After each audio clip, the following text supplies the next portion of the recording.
Okay,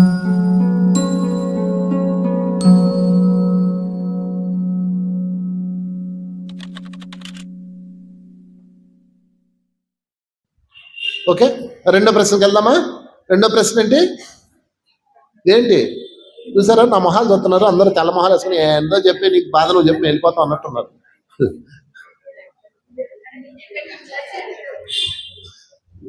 శనగలు తెచ్చమ్మా, ఇవాళ ఏంటి ప్రసాదం?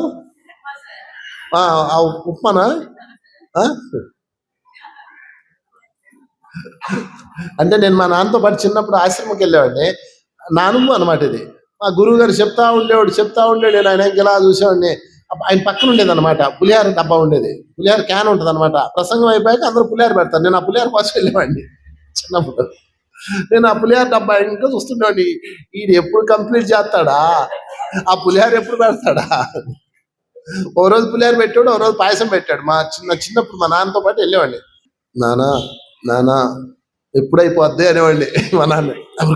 గురుగారు అంత బాగా చెప్తాను ఈయన అనేవాడు.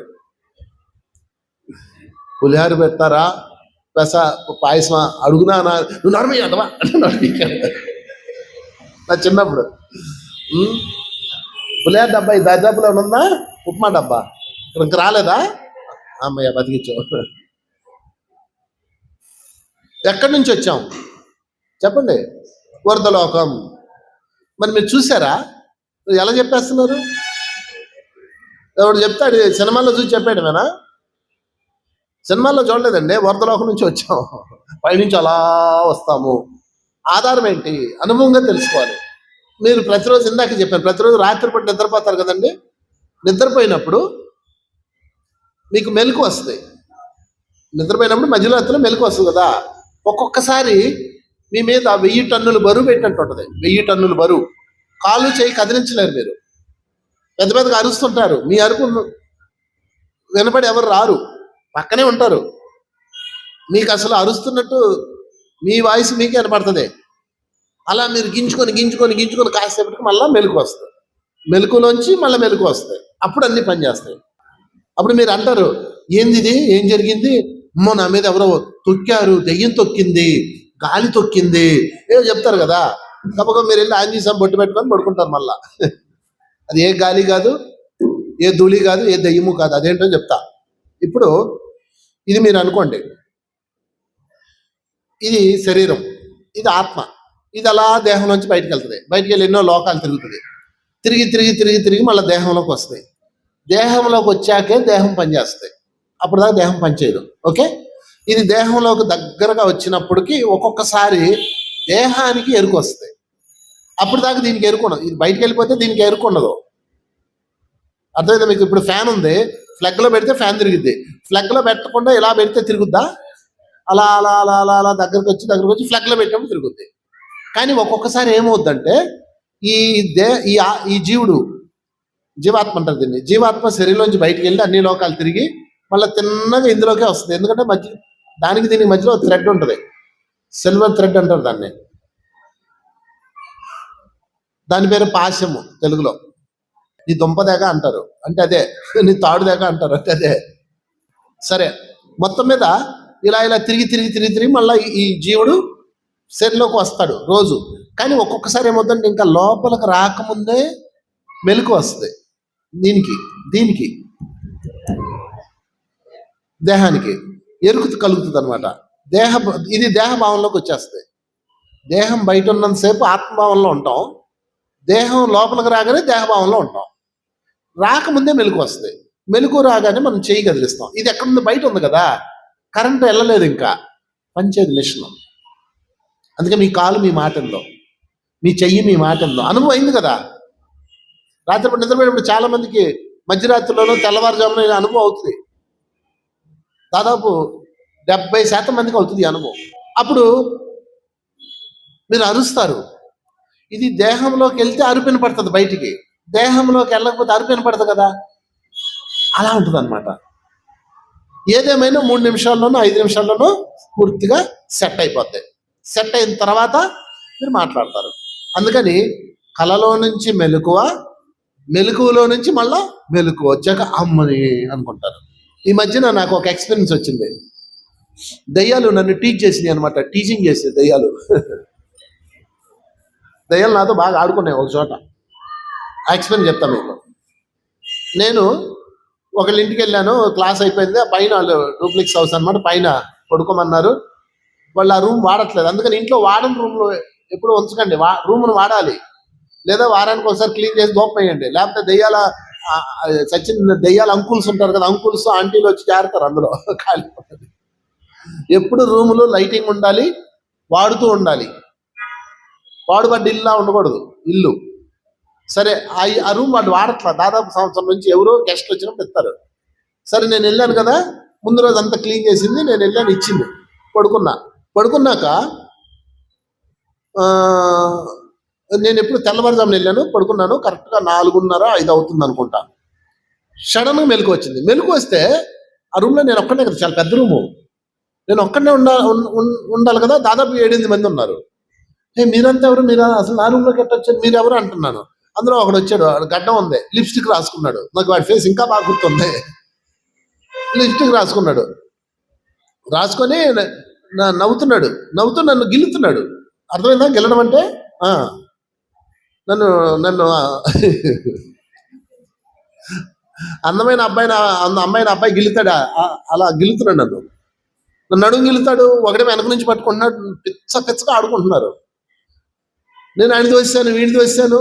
ఒక్కసారి నేను ఎదిరించుకొని ఇట్లా అన్నాను, టింకుమని మామూలుగా వచ్చాను. ఏమీ లేదు, చుట్టూతా నార్మల్గా ఉంది. నాకు అమ్మో ఎవరినైనా ఇక్కడ ఏదో ఉందరో ఈ కథ అని. నాకు మిత్రుడు ఉన్నాడు అనమాట, ఆ రూమ్ని వీడియో తీసి పంపించాను నా మిత్రుడికి. అతను అమ్మవారి ఉపాసకుడు అనమాట, అతను చూస్తాడు.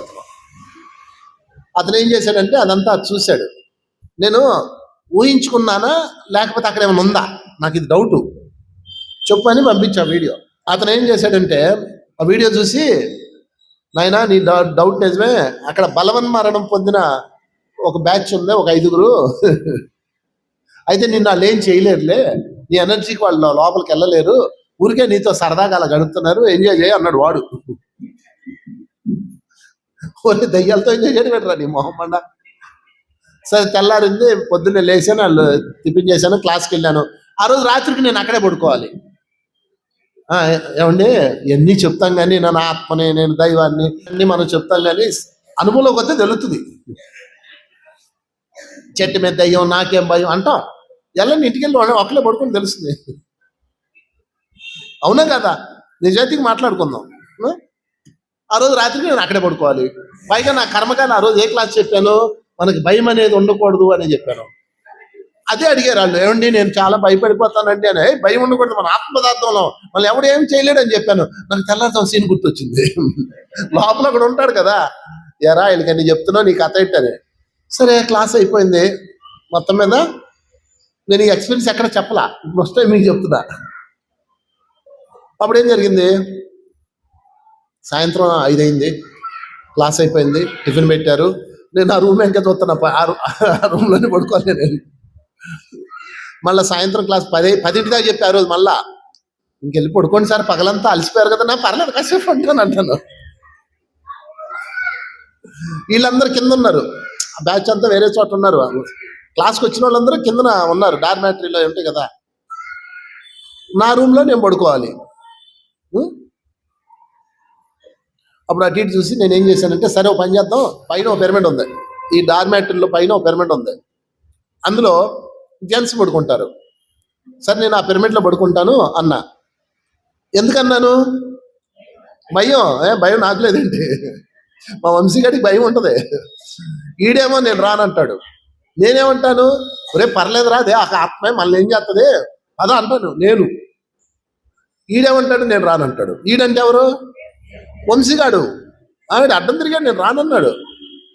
ఈడు రాకపోతే నేనే వెళ్ళిపోతాను.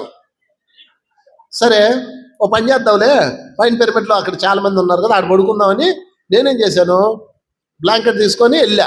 10:30-11కి 10:30 క్లాస్ అయిపోయింది, డిస్కషన్ అయిపోయింది, క్యాంప్ ఫైర్ వేసుకున్నాం, మాట్లాడుకున్నాం, వెళ్ళాం. నేను వెళ్ళే తల్లికి అందులో ఏలు పెట్ట సందు లేదు, అంతమంది ఉన్నారు. ఓరి మొహాల మండ, ఏంద్ర నా పరిస్థితి రోజు దెయ్యాలతో పడుకునేటట్లేదు, తప్పేటట్లేదని మళ్ళా అక్కడ ఒకడు ఉన్నాడు, ఒరే ఇరుగ్గా ఉంది కదా, నేను నా రూమ్లోకి వచ్చే పడుకుందాం పా అన్నాను. వాడే ఉన్నాడు తెలుసా, అమ్మ నేను రానండి బాబు అన్నాడు. వాడికి తెలుసు అనుకుంటా, అప్పులేదు నాకు దొంగ వేదంలో. అమ్మ నేను రానండి అన్నాడు. నాకు అప్పుడు ఇంకా డౌట్ వచ్చింది, అంటే ఏమైంది అక్కడ, ఏముందన్నా? ఏం లేదండి నేను ఇక్కడే ఉంటానండి, నేను ధ్యానం చేసుకోవాలండి పిరమిడ్లో అండి, నేను ఆ రూమ్లోకి రానండి అన్నాడు. అమ్మ నన్ను బుక్ చేశారా వీళ్ళందరూ అనుకున్నా. సరే పద ఏడుకో పదం, పొద్దునంతా క్లాసులు చెప్పాం, ధీరులుగా ఉండాలి, ఆత్మగా ఉండాలని చెప్పాం కదా, మన మీద మనం ప్రయోగం చేసుకుందాం. పొద్దున్నే వస్తే టిఫిన్కి వస్తాం, లేకపోతే వాటితో పాటు అక్కడ ఎంతమంది ఉన్నారు? 5 ఉన్నారు. 5 6 ఇందా చెప్పాను, 5. నేను కలిపితే 6 అయిపోతాం కదా రేపటి నుంచి. అంతే, ఇంకేముంది. అదైతే వెళ్ళిపోయానండి. గొప్ప తెగింపు వచ్చింది ఆ రోజు. వెళ్ళి ఏం చేశాను తెలుసా, నాకు వేరే దారి లేదు, అందరు పడుకుని పోయారు, ఎవరు రావట్లేదు. నాకు తెలిసి వాళ్ళకి తెలుసు దొంగ వేదం, నాకు చెప్పలేదు.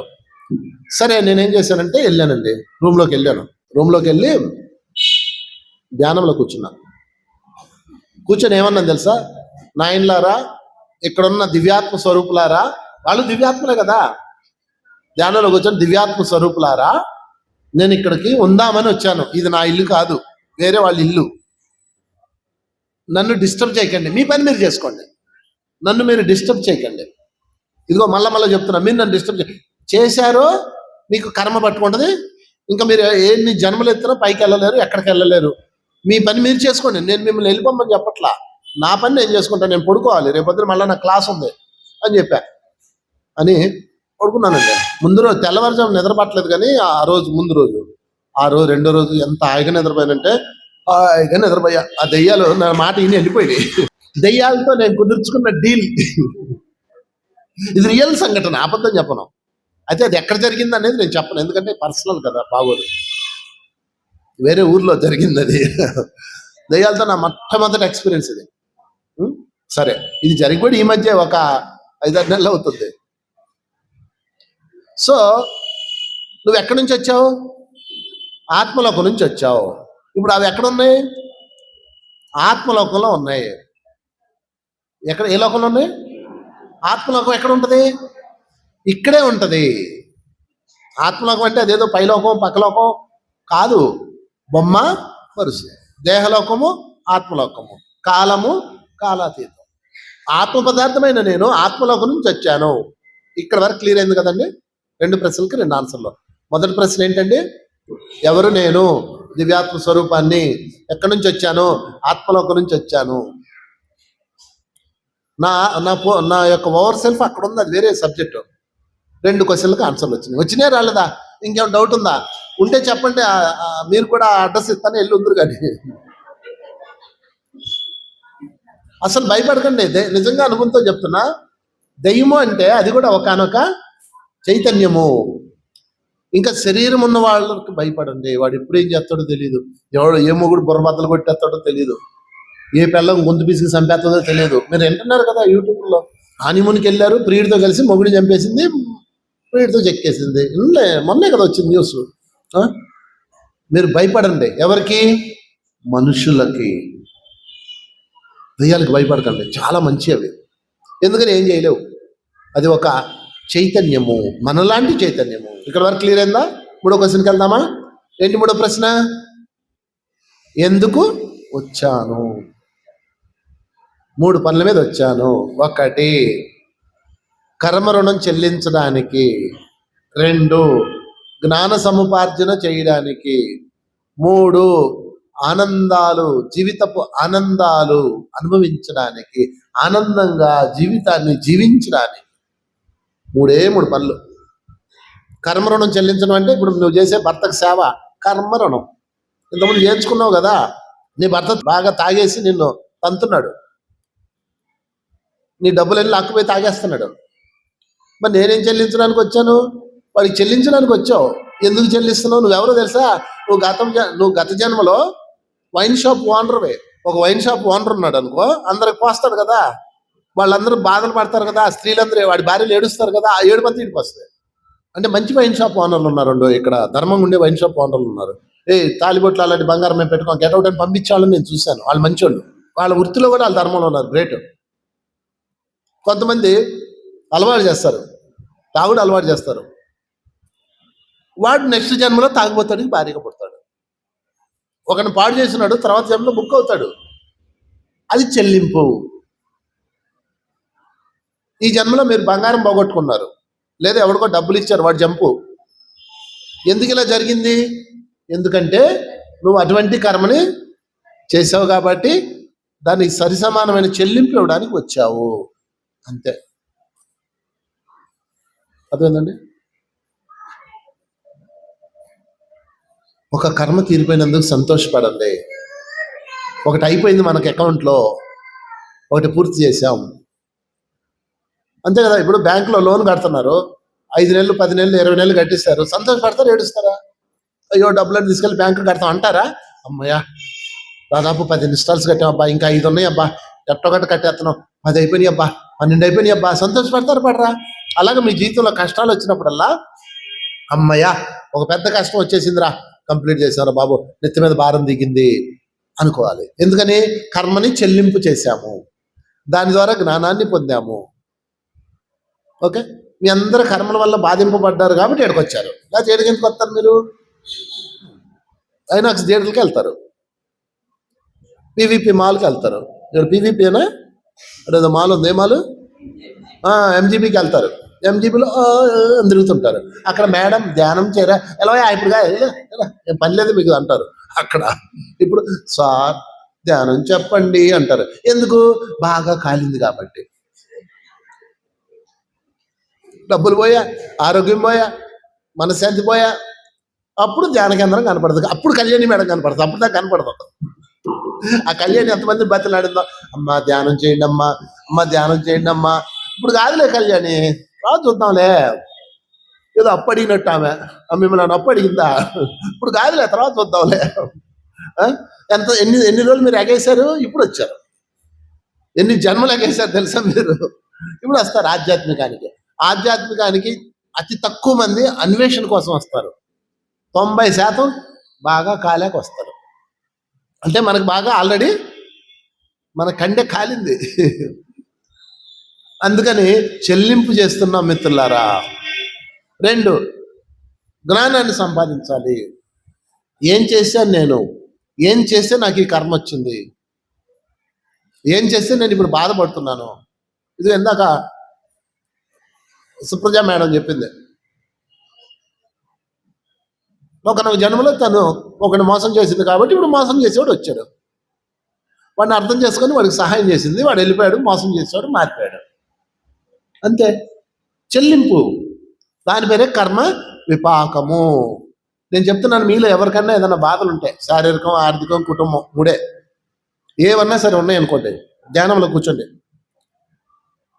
కళ్ళు మూసుకొని కాసేపు ధ్యానం చేసి నిశ్చలం అయిపోయాక, ఈశ్వర నేను చేసిందే నాకు వచ్చింది, నన్ను క్షమించు, ఐఎమ్ సో సారీ, నేను పశ్చాత్తాపం చెందుతున్నాను, చేసిన దానికి పశ్చాత్తాపం చెందుతున్నాను, ఐఎమ్ సారీ అని చెప్పండి. ఒక్క మాట 3 సార్లు చెప్పండి.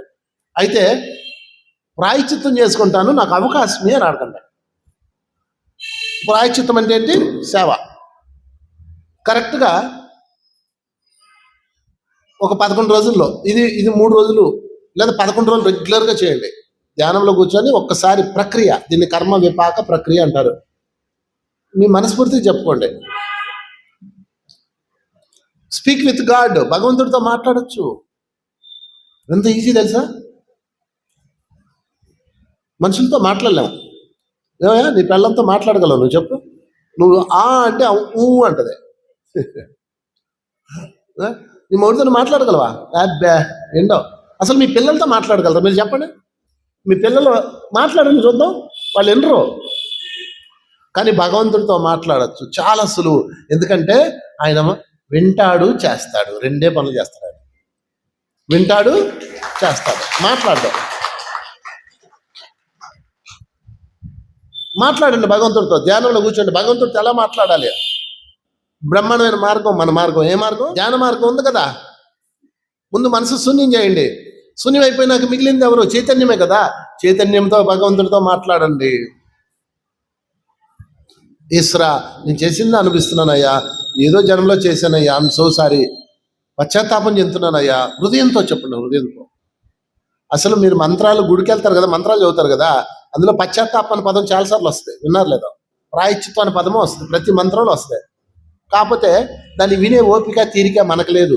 మనం దేవుడు కొబ్బరికాయ ఇచ్చి వాట్సాప్ చూసుకుంటూ ఉంటాం, లేదా మన దృష్టి అంతా కొబ్బరి చెప్పు మీద ఉంటుంది. పెద్దకాయ ఇచ్చాము, చిన్న చెప్పు వస్తుంది, ఎంత టెన్షను మనకి. పూజారి గారికి ఇంతలోకి ఇచ్చాం, ఆయన ఏమి ఇంత చెప్పేస్తున్నాడు, ఇంకేమైనా ఉందా అసలు? ఎంత అన్యాయం ఇది! ఇంత మించి దారుణాలు ఉంటాయి ఆ లోకంలో. ఇంకా ఎక్కడ పశ్చాత్తాపం, ఎక్కడ ప్రాయశ్చిత్తం చెప్పండి? అందుకని ఒక బాధ అనిపిస్తుంటే నేనే సృష్టించాను, పశ్చాత్తాపం చెందుతున్నాను, ఈశ్వరా, ఓ నారాయణుడా, నీ ఇష్టం, ఏ దేవుడు పెట్టుకో అప్లికేషన్. అయితే తెలియక చేశాను, నాకు ఒక అవకాశమే, దీన్ని నేను మార్చుకుంటాను, ప్రాయశ్చిత్తం చేసుకుంటాను, అవకాశమే అనండి. కరెక్ట్గా 11 రోజుల్లో మీరు ఎటువంటి బాధపడుతున్నారో అటువంటి వాళ్ళు మీ దగ్గరకు వస్తారు. వాళ్ళకి హెల్ప్ చేయండి, ఎంత చేయగలరో అంత చేయండి. మీరు చేయగలిగిన వాళ్ళే వస్తారు, ఏది చేయగలరో అది చేయండి. మీ ప్రాబ్లం 11 రోజుల్లో సాల్వ్ అయిపోతే నన్ను అడగండి. ఎంత భయంకరమైన ప్రాబ్లం, ఐసీలో ఉన్న ప్రాబ్లం కూడా. నేను కొన్ని వందల మందిని, వేల మందిని, 2000 మందిని, దాదాపుగా 2000 మందిని, నేనంటే మా టీం, వీళ్ళందరూ మా టీం అనమాట, ఐసీలో ఉన్న వాళ్ళని కూడా బయట తీసుకొచ్చారు ఈ ఫార్ములాతో, కర్మ విపాక ఫార్ములాతో. కరోనా టైంలో 2000 మందిని ఐసీలో నుంచి బయట తీసుకొచ్చాను. చెప్పడం మా మాస్టర్స్కి నేనేం తేలా, వాళ్ళకి ఫార్ములా చెప్పే వాళ్ళు చేసుకున్నారు అంతే. పోయిన వాళ్ళు ఉన్నారు, అది చేసుకోవాలి. సో మూడో ప్రశ్న, ఎందుకు వచ్చాం? ఏ పని మీద వచ్చాం? జీవితాన్ని ఆనందం గడపడానికి, చెల్లింపు చేయడానికి, జ్ఞాన సముపార్జనకి. అంత అయిపోయింది, క్లోజ్. చప్పలు కొట్టేయండి. 4 దివ్యత్వాలు. ఒక 5 నిమిషాలు అందరూ ధ్యానం చేద్దాం. కళ్ళు 2 మూసుకోండి, మీ శ్వాసను గమనిస్తూ కూర్చోండి.